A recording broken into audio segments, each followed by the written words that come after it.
the next part. It's the mytho-poetic.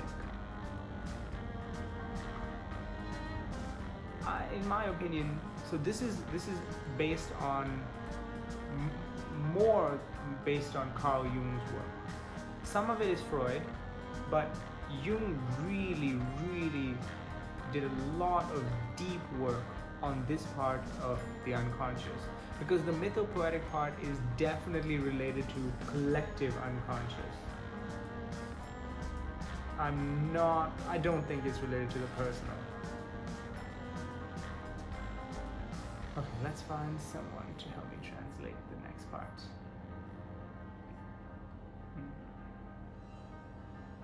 Yeah, why not? Orlando, can you help me with this part? Yeah. Okay. So, a myth. A myth is a story. We have, now if we look at history, we look at ancient cultures, the first thing we realize is that many of them in different parts of the world have very similar myths or very similar stories. It's not possible that they could have communicated with each other. At that time, they spoke very different languages.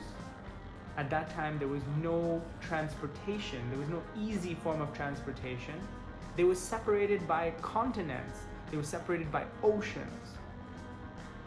And yet, the stories that they told each other were very similar.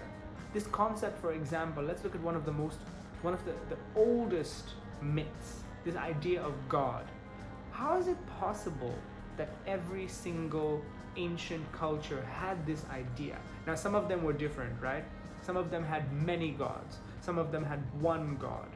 But the idea of God, this myth that there is a God with no proof, no evidence, this is one example of something that every person shares, every culture shares. And it's a similar idea. The theory is that, as I've mentioned, the collective unconscious is storing our ideas somehow. And because it is storing, every single person has access to these same ideas. This is why cultures share very similar stories. They may not have created them. These ideas may have been presented to them somehow in dreams, and those ideas made sense to them. Because of course it made sense to other human beings somewhere else in the world at the same time. And so it was presented from one person to the next, from the people who had access to these ideas, who understood them, who were able to take the dream and make it something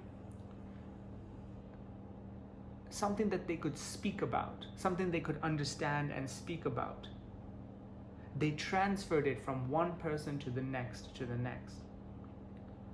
This is one thing about how our myths, how our stories are formed, and how stories are shared across time and space. Another interesting thing to think about is that there was no written language. We didn't write, we didn't have writing. For thousands and thousands of years, the only way of communicating was through spoken word. And stories were the only way that we could pass information from one generation to the next. It's not easy to remember theory. I'll give you an example, okay? Let's say you were a medicine man or a shaman. Shaman is an ancient word for medicine man, a person who understands. They have different functions. They do different kinds of things, okay? They're like the magician in the archetypes.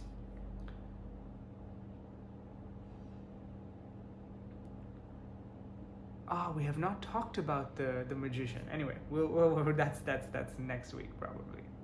So a shaman or a medicine man, it's their job to figure out which plants their people can eat and which plants their people cannot eat, which plants are poison, which animals are poison, and which animals are healthy, which plants are healthy and delicious.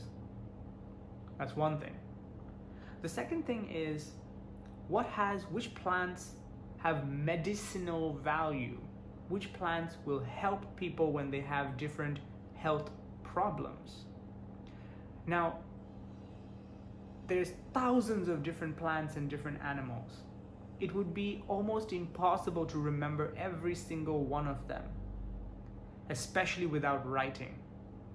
But it was possible to put this kind of information in stories about different people and different cultures and what they did in different situations. When our people 3,000 years ago were experiencing a health problem because there was an animal that was poisonous, the people went to the forest and they asked the forest gods, what can we do? And the forest gods said to them, eat this plant from this tree. If you eat this plant from this tree and you prepare it in this way and then you worship and you pray.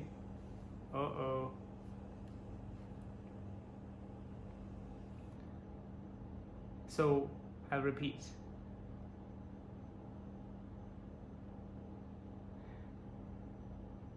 So an example of a story that was transferred is about food and medicine.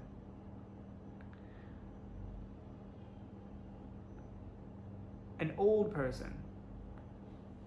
Let me start again. In ancient cultures, in pretty much every ancient culture,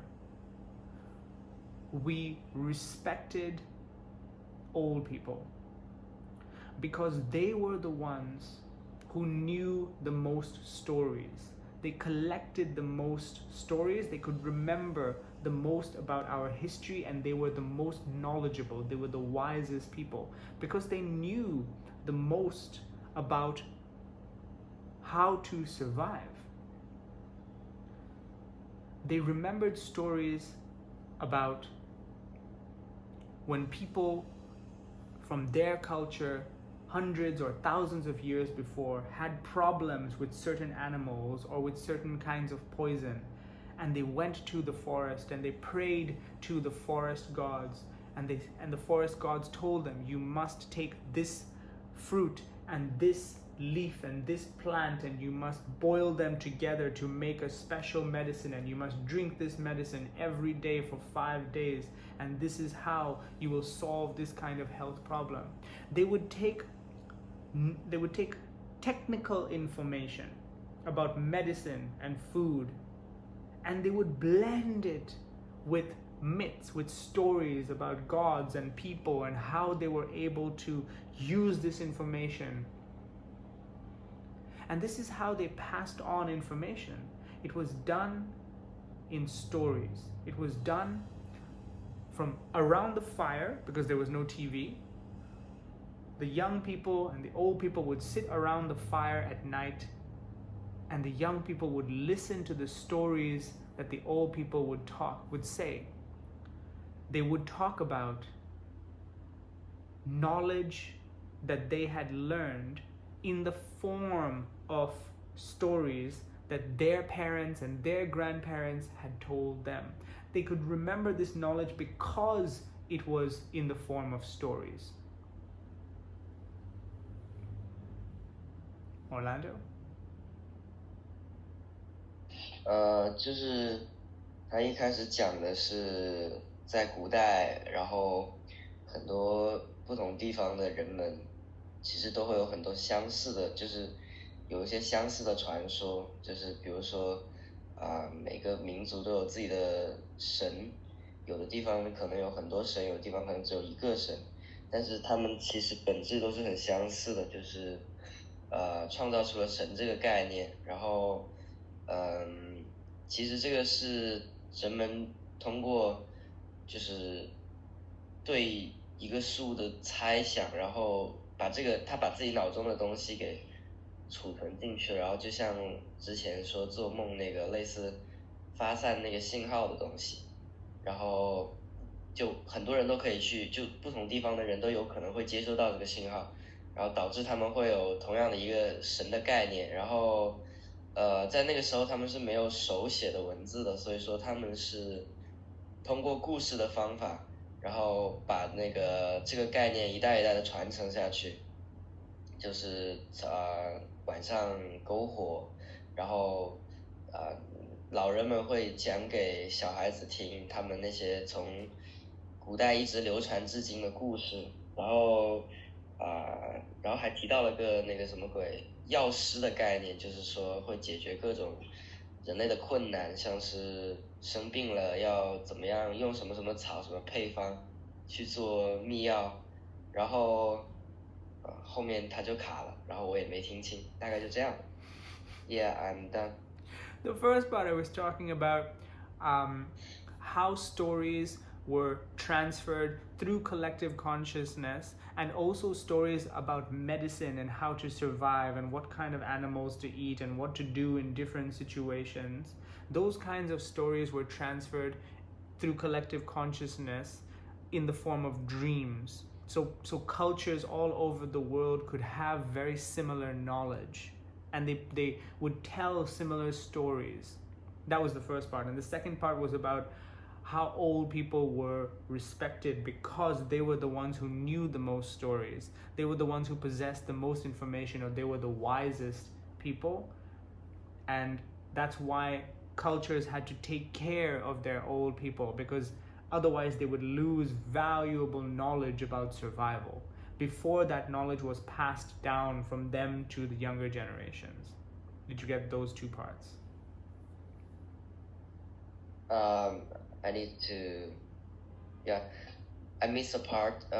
就是他们说Bob 说从那个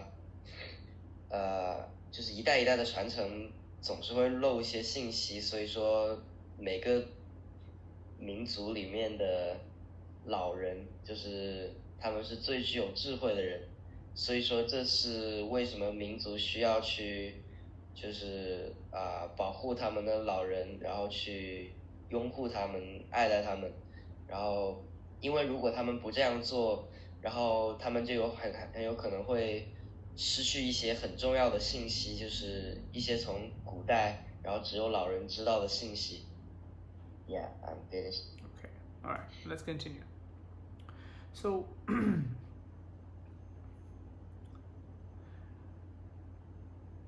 if you look at religions, now let's say hundreds of years after these kinds of stories, we did start to write. We had holy books. There are different holy books that religions use. And even if you look at these holy books, most of them, the stories that they learn, they all have morals, they all have ways of being, ways of living, ways that are good and accepted by God, and ways that are bad and rejected by God. But when you read these books, it's not theory. It's not like you must do this and you must not do that. They're all based in stories that teach people about how they should live and how they should not live. These stories in these holy or religious books were not written by one person.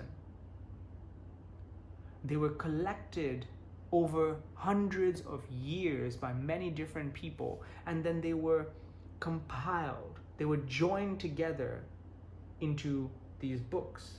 And of course there are many different kinds of books. And these stories also, the reason why we know that they are not one person is because the way that they are told, the different times that they are told, and some of the information sometimes is the opposite. It's conflicting. It doesn't all make sense if one person had written it. They are collections over time of stories that teach us certain ways to live.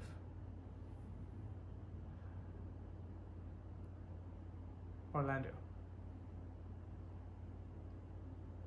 就是说每一个宗教他们都有自己的那个圣书，然后每本圣书其实讲的很多东西都是差不多的，然后但是，每一本圣书都不是由一个人写的，因为它有很多不同的叙事方式，然后从不同的年代讲，然后有一些甚至会有互相冲突，就是所以由此得出结论，这个并不是一个人写的，就是而是从很多一代一代的人不断的添加一些新的故事进去编成的一本书。Yes. Okay. Let's continue. Part of these myths or stories that we find in common in different cultures, they also include certain characteristics or certain kind of characters. An example of this is the wise father. The wise father is something called an archetype. Every culture has stories, every culture has this kind of character in some of their stories. This kind of character has a certain kind of personality. And in different cultures, we see that that same character appears with a very similar personality. So what we're trying to say is it's not just stories that are stored in collective unconscious and passed on. It's also the characteristics of people in these stories, and every culture probably had people like this. Or every culture, because of the stories, created people like this with these kinds of personalities. Another example is the warrior. We're going to talk more about archetypes next week, and I want to give you the example of the warrior. The warrior, again, in every one of these cultures, now of course you know that every culture must have warriors. These are the people who will hunt, these are the people who will fight in dangerous situations. But even their warriors have very similar stories and very similar characteristics or personalities. All of this is stored in the collective unconscious as part of stories that are then passed on, which create more and more of these kinds of characters in real life. If, for example,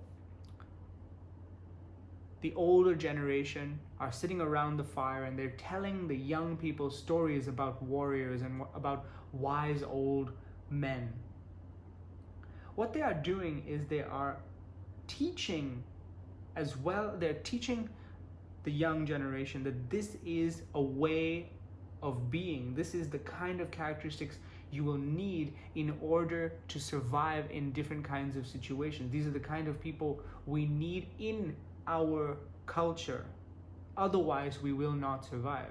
So myths are a way of storing information so that they can be passed on, so that cultures can continue to survive. Orlando. 这里就是有一个概念叫做 wise father， 就是智慧爹，不对，神父，智慧之父。然后，这个角色也是在各种他们的宗教里面都会有这样一个角色，就是相当于像是高高在上，然后充满了智慧的老人。然后就是很多这个东西其实是就储存到那个 collective unconsciousness 里面，然后被别人就是接收到这个信号，然后他们就会有一个这个概念，然后即使他们的宗教里面没有，他们也会创造出一个类似的角色来。所以说这就是为什么在不同的宗教里面总是会看到一个这样的人。然后还有一个例子就是说，那个战士，就是战士这个也是一个，被别人放到了那个 collective unconsciousness 里面的东西，然后很多人会知道了，就是接收到这个信号之后，然后他们也会在他们的宗教里面放入类似的东西，所以说这也是为什么很多那个 warriors 他们那个故事其实也是很像的，就是一群保护在特定的环境，就是效忠于什么什么的一群人，一群战士，然后比如说就是在父辈父辈告诉小孩子，那个他们的 story 里面的元素这些不同的东西的时候，他们就会告诉他们这个角色像是 warriors 和那个智慧之父，然后就这样一代代的传承下去，然后同时也会有很多的人会倾向于就是成为一个这样的人，比如说成为一个 warriors 之类的。Yes. All right.